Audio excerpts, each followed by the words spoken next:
The following segment is sponsored by Munson Healthcare.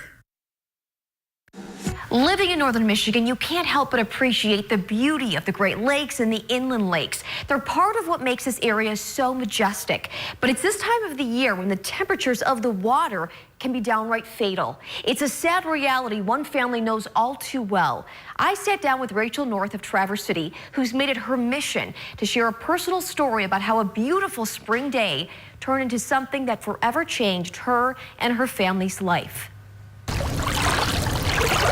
April 21st, 2012 was a gorgeous spring day. It had been cool in the morning, but it warmed up in the afternoon. It wasn't windy. There wasn't hardly a ripple on Omena Bay. Looking out at Omena Bay in Leelanau County, it's picture perfect, almost like something from a storybook.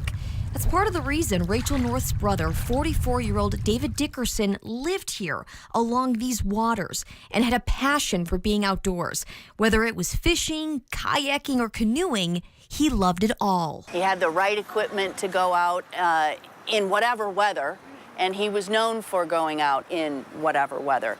So he was experienced, skilled, and very fit.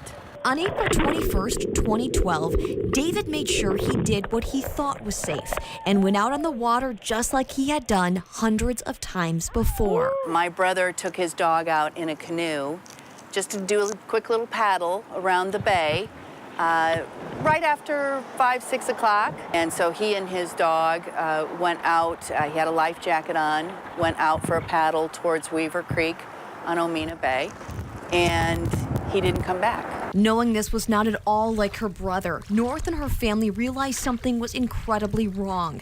The Coast Guard was called in to start a search that was a race against time. It was 8:15 when I made the call to 911, and it was 10:30 when they found my brother with his life jacket on, near his boat, but not by his boat. And they could never revive him.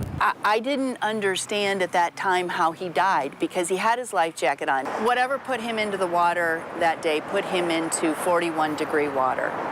And the coroner figures that he had about 15 minutes before hypothermia would have set in. He's submersed in 40 degrees. Your time of useful consciousness is extremely low. You're talking only, 10 minutes or so. But you need to be able to survive on your own for a while, so that's where that dry suit comes into play.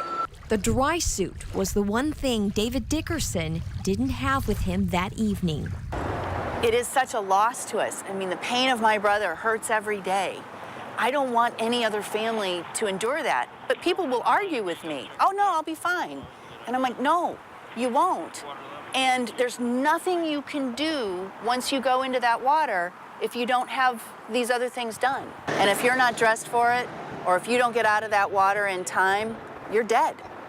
It's a message Rachel North says she hopes people take to heart, all to ensure they can safely enjoy being out in the water. The Coast Guard also wants to remind people, besides having those dry suits and life jackets with you, let people know where you're going on the water.